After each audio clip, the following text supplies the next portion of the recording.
Hey everyone, it's Kenji. This is probably the first video you're going to see from our new recording space. We are cooking today on the Uni Coda 2 Pro, which is the newest oven from Uni. They sponsored this video, so we're developing a few recipes for them. The first one we're going to do today is a real basic Neapolitan style pizza. We're going to do it Marinara style, so that's with tomatoes, oregano, and olive oil, and then we're going to finish it with a little bit of Parmesan and Burrata after it comes out of the oven. So the first thing we're going to do is make our dough. When I'm making pizza dough, I always like to use a scale as opposed to volume measurements. The reason being that volume measurements are real imprecise when it comes to powdered ingredients, particularly flour. So flour, depending on how much it's compressed, can vary by as much as 50% in its density. So a cup of flour can weigh between, say, 4 ounces up to 6 ounces. So if you try and do it by volume alone, you're likely going to end up with a bad ratio. So we're going to use a scale. I'm measuring out 600 grams of flour here. That's going to be enough to make 4 pizzas. This is bread flour. I'm using King Arthur bread flour, so high protein flour. You could also use something like 00 if you want. Even all-purpose will work okay, but bread flour is going to give it a little bit more chewiness. To the 600 grams of flour, we're going to add 0.5% yeast. So that's going to be 3 grams of yeast. With the yeast, you don't have to be quite as precise as with other ingredients because the yeast kind of self-regulates. We're going to let this have a long overnight rise. And during that process, as the yeast starts to use up its food, as the yeast starts to use up its food source, its activity will slow down. So it basically self-regulates. As long as you're within the sort of right range, you're going to be fine. So we're looking for 3 grams. That's 3.4 grams, close enough. This is instant yeast. Active dry yeast. And then we're going to add 2% salt. So it's going to be 12 grams of salt. There you go. We're going to just mix that up with our hands like this. And finally, we're going to add 400 grams of water. So this is a 66% hydration dough. This is just slightly sort of lukewarm water, about the temperature of the inside of a tauntaun. So 400 grams. So the parts you do want to be relatively precise about are the amount of water, the ratio of flour to water to salt. So we're working with what are called baker's percentages. So when you have a baker's percentage, you start with the weight of the flour, and then everything else is a percentage of that. So when we have 100 grams of flour, a 50% hydration dough would be 50 grams of water for every 100 grams of flour. So this dough is 66% hydration, which means that for 600 grams of dough, we're doing 400 grams of water. Thank you.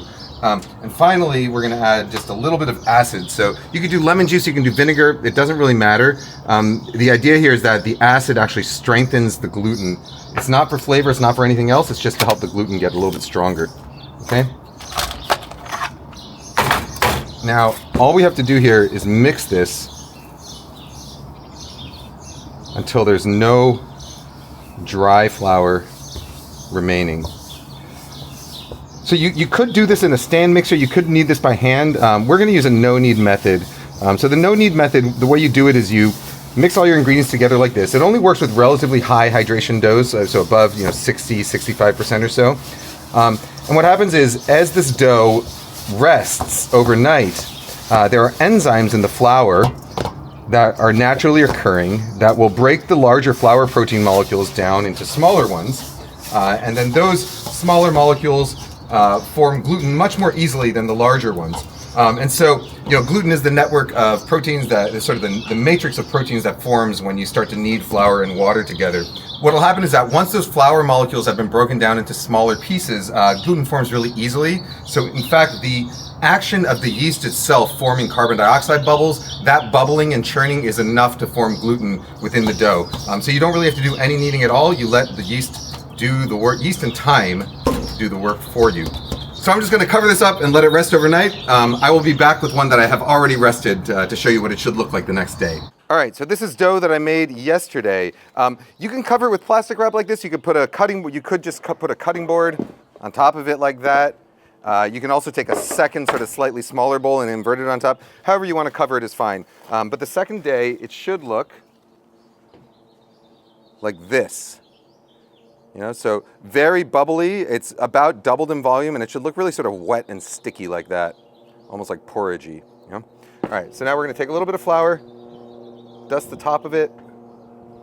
We'll dust our board.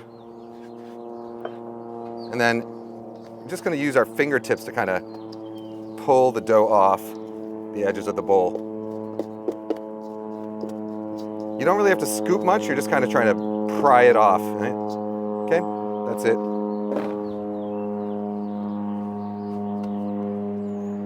Just enough flour so that it doesn't stick to everything.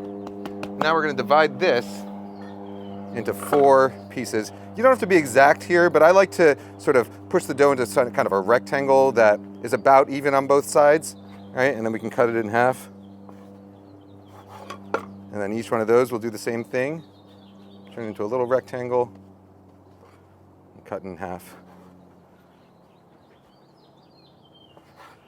All right, so now at this point, the goal is to start shaping this dough the way we want our pizza to be shaped. So we want our pizza to be round, so we need to make this dough round. And we want our pizza to have a sort of nice, smooth, even shape to it. The way we do that is we start out with a nice, even ball. So the way that I like to make a ball is I think about enveloping the whole thing in sort of a skin, right? So I'm gonna start bunching the dough up underneath like this, kind of tucking it in. And I'll rotate it around and continue to tuck underneath. And the idea is you want to kind of tuck all the dough into it, using your thumb and finger here, into a single kind of belly button at the bottom, okay? And so you can see it has like a nice smooth skin to it. And then we're going to place it on the board, and we're just going to roll it around like this with a really sort of, think of your hand almost like a cage, you know?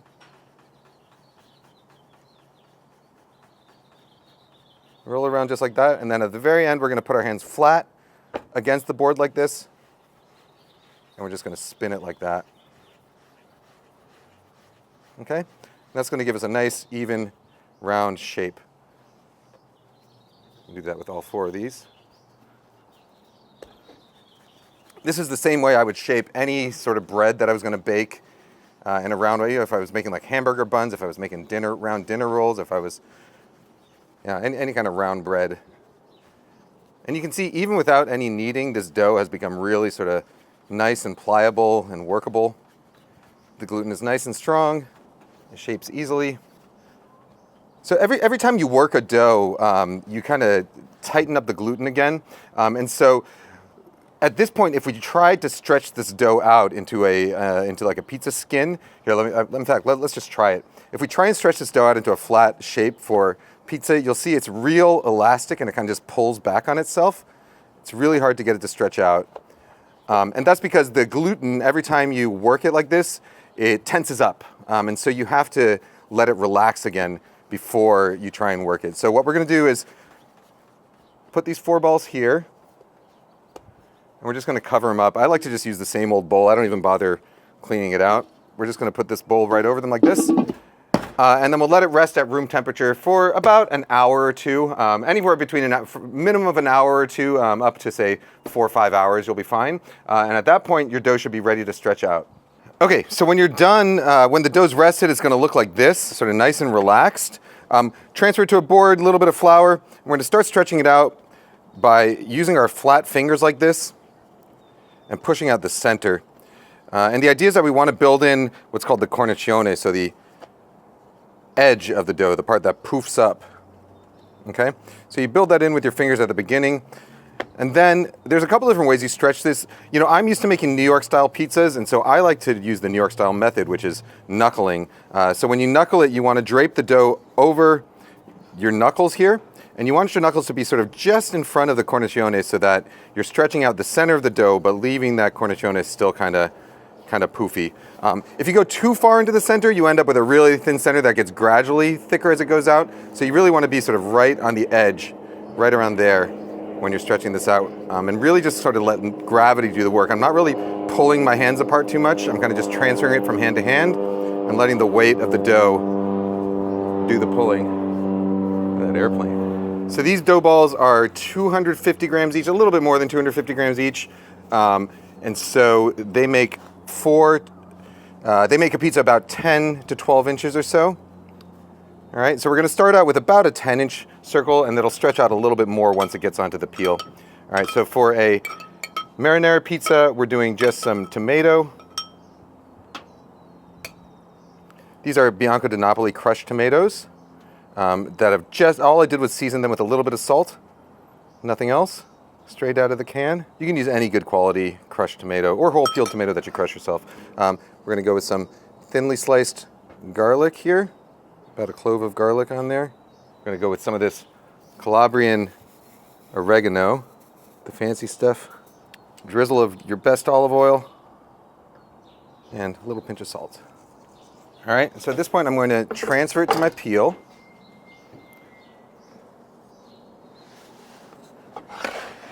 And once it's on the peel, I give it a final little stretch. And the time that you took to top that pizza, the dough's going to relax a little bit, so it should stretch out a little bit more. And then also the toppings, because of their weight, are going to help the pizza sort of stretch out and stay in place as it stretches out. All right, so you want to be careful not to deflate the cornicione too much, but just pull it out like that. And then we're going to go right into our hot oven, which is at 900 degrees right now. So at 900 degrees, we should really be taking about, I would say about 90 seconds or so to cook our pizza. All right, we're just gonna let it sit for just a moment until the edges start to rise up, the cornicione. So what's going on here right now is that the carbon dioxide that was produced by the yeast, as well as the moisture in the dough, is starting to expand. So the water in there is evaporating, the carbon dioxide is expanding, and that's what's causing the edge of the dough to puff up like that. That's called oven spring.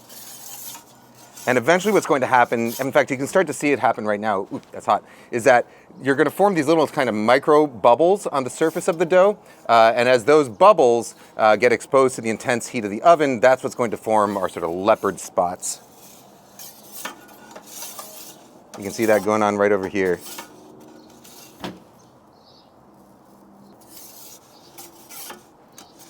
This oven is pretty nice because it's so big, it gives us plenty of space to maneuver. All right, we are done. Look at that. So all in all, that took about, I would say, less than 90 seconds. I'm sure you can look at the timestamp and see. We got a really nice poofy cornicione there. Our toppings are heated up. Now, this would be your typical marinara pizza. So that could be done and served as is. It's delicious. But what we're gonna do is gonna finish it with some Post-Oven-Parm here. Okay, and then I'm also going to take a little bit of burrata.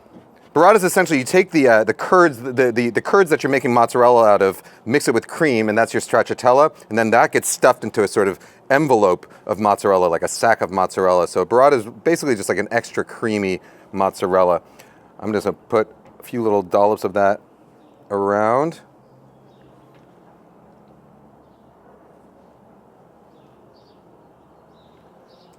And we're going to call that, oh, not quite finished. We're going to finish it with some, a little bit more olive oil.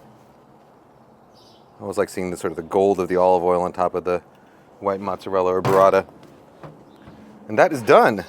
All right, let's cut into this and see what we got. So, you know, the pizza oven, when you get those really high temperatures in that rapid cook, that's how you get these sort of big bubbles and that real nice contrast between the crispness of the crust and the sort of cloud-like, chewy, stretchy interior. You see that? Where it stays really nice and moist. You get the crispness, but the inside's really still really nice and moist. Let's see how it tastes.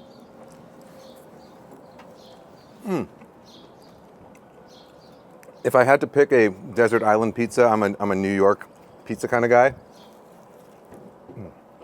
Which I think I have to say because I'm from New York, but Neapolitan is up there. I wouldn't kick it off my island. Marinara pizza with burrata. Real simple Neapolitan style pizza dough. We added some crushed tomatoes, some Calabrian oregano, some olive oil, some sliced garlic. Then we finished it off after it came out of the oven with some Parmesan and some burrata. We're using the Unicoda 2 Pro, which is their new 18-inch oven. It is a beast. All right, guys, gals, non-binary pals, see you later. Hey everyone, I hope you enjoyed the video. You can find the full article and recipe along with bonus content and my newsletter for free on my Patreon. Don't forget to subscribe to this YouTube channel for more videos like this, or my alternate channel, Kenji Lopez Main, for my dining content. And follow me on Instagram at Kenji Lopez-Alt for daily updates. You can also get signed and personalized copies of any of my books. That's The Food Lab, The Walk, or my children's book, Every Night is Pizza Night, shipped from Book Larder here in Seattle. Find the links to all of this, as well as all of the tools I used in today's video, in the description below. Thanks.